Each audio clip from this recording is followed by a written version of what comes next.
everyone, it's Anya here from Sanabita Health. Welcome to my channel, helping you to find, accept and love your natural weight.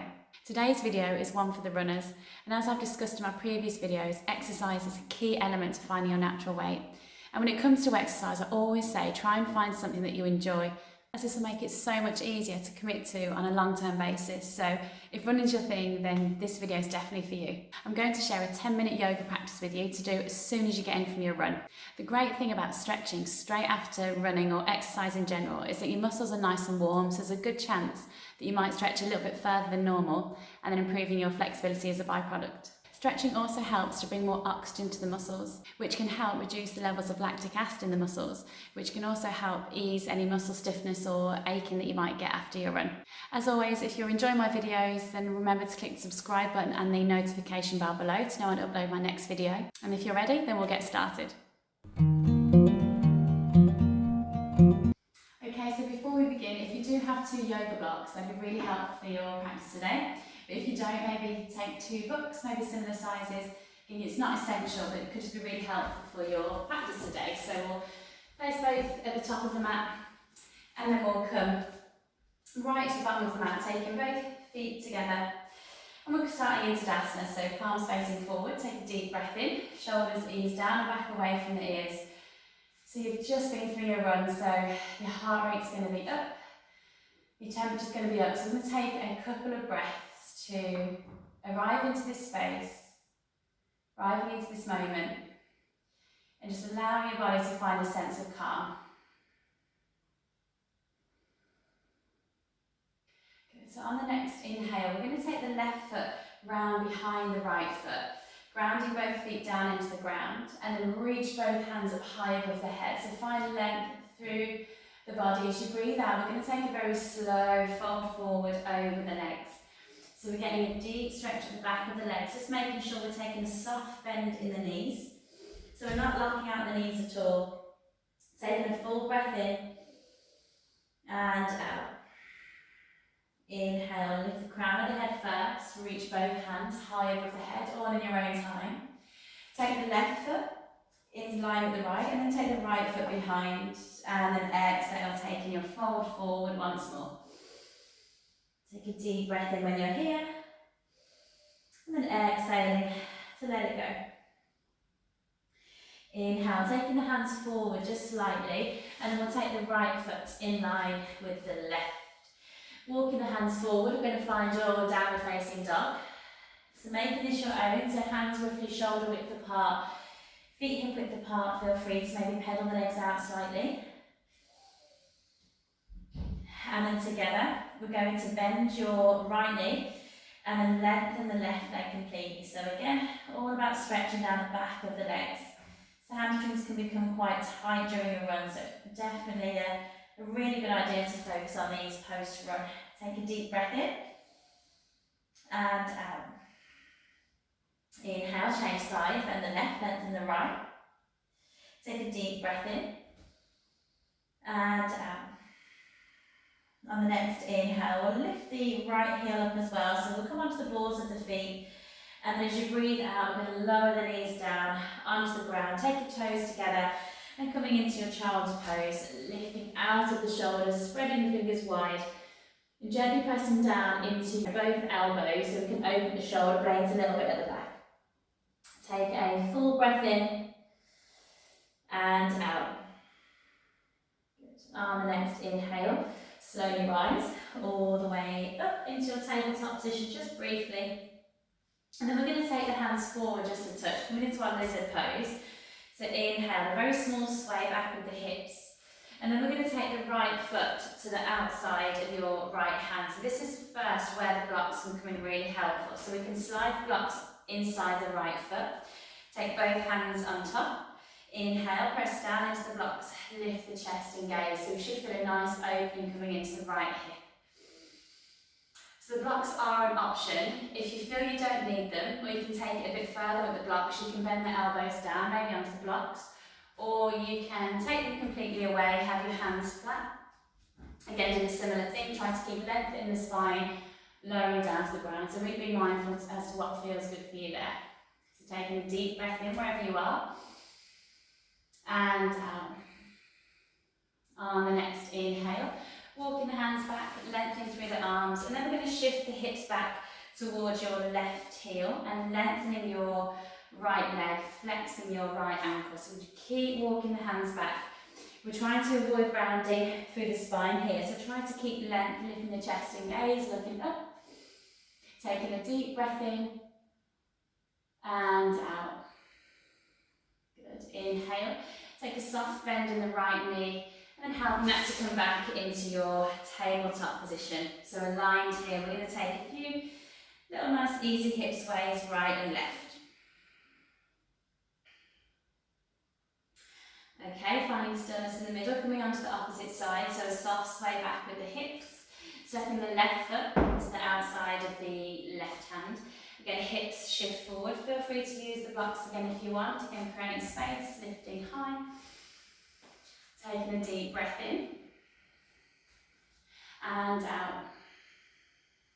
Again, feel free to remove the blocks, so you can maybe even try to come down onto the elbows, onto the blocks as well. Just a few options there. And out. Good. Inhale. Lengthen the arms. Again, the hips are going to come back towards your right heel. Start to lengthen the left leg, flex the left ankle. Shuffle the blocks back if you're using them. Inhale, lengthen through the spine. And exhale. Inhale, take a soft bend in the left knee. Sweep it back into your tabletop position. You can set the blocks to the side if you have them. Again, take a little sway right and left with the hips. Lovely. So from here we're going to come up into your full kneeling position. And I'll just say, if you bring the blocks either side of you this time, if you feel like you use them as an option. So we're going to step the right foot forward. We're going to let the hips sink forward and then sweep both hands up high above the head. So lift out of the shoulders, spread the fingers wide. So we're coming deep into your left hip flexor here. Take a deep breath in and out. So on the next inhale, we're going to take the right hand down to the outside of your right leg. And this is where you can use the block. So we can place the right hand on top of the block. Inhale, lift the hand a little bit further if you can, and then we're going to reach over to the right side. Again, you might not need the block, but it can be really helpful here just to help the floor come closer to you so you can rest on the block. Take a full breath in and out. Good. Inhale, coming back to centre. Taking the right knee back, and then we're going to switch sides. So left foot steps forward. Hips shift towards the left heel. Inhale, reach both hands high. Just notice how it feels on this side. Taking a deep breath in and out.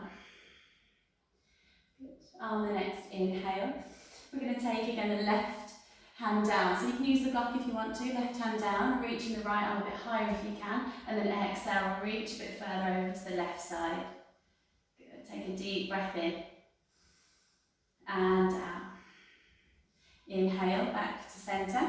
The left knee comes back, and we're going to come straight into our downward facing dog. So hands come down, tabletop position briefly, hips to heels, lifting up into your downward dog position. Take a full breath in and out. From here, we're going to work our way into pigeon pose, deep stretching for the glutes. So we're going to walk the hands forward just a touch. Take a soft bend in the knees, and then the right knee is going to come over towards your right wrist, flick the right foot under the left hip, and then slide the left foot back. So there's so many options at pigeon. You can stay here, both hands either side of the right knee. Inhale, lengthen through the spine. Maybe you can lower the elbows down. Maybe you can slide the hands all the way forward. So the aim here is not to roll over onto the right hip. So if you feel that's happening, again, you use a block or a book and just slide underneath the right hips. Try and keep the hips in line as you fold forward. Good. Taking one more breath here. And out. Good. Inhale. Both hands back either side of the right knee. Slide the block away if you've used it.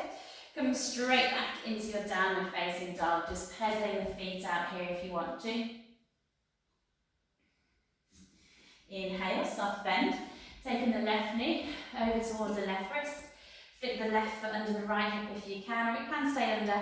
Again, be really mindful of how it feels for your left hip and knee. Again, using the block if you want to slide it under. Inhale, find length through the spine first, and then exhale, lowering forward. Your version onto elbows, maybe lengthening forward.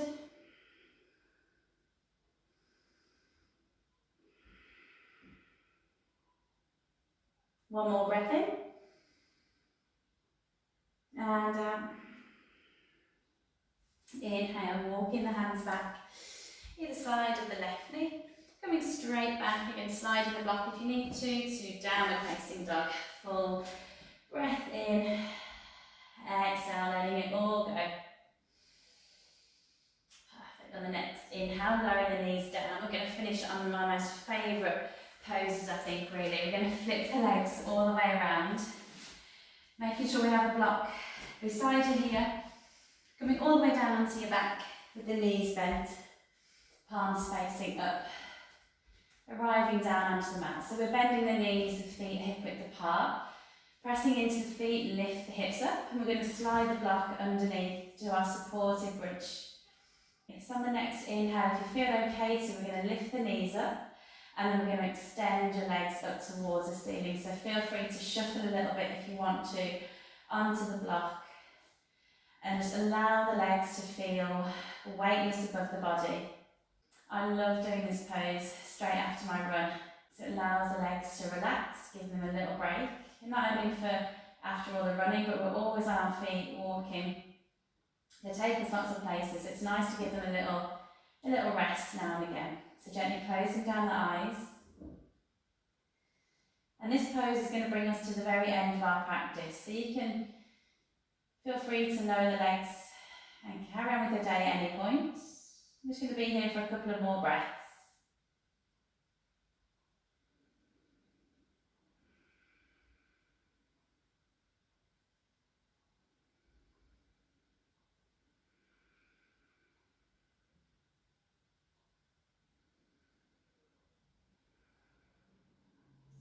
Next inhale, lower the knees down, taking the feet down onto the ground, and then we'll slide the block from underneath the hips out to the side.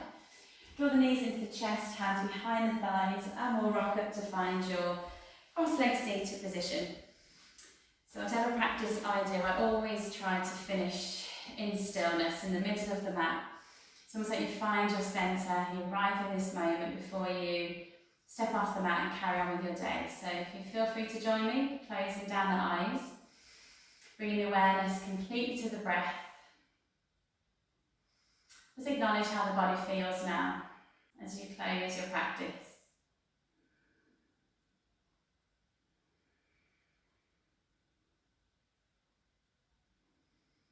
On the next inhale, blinking the eyes open, reaching both hands high above the head, palms to touch.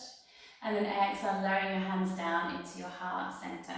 Thank you so much for joining me for your practice, and I look forward to seeing you again soon. Namaste.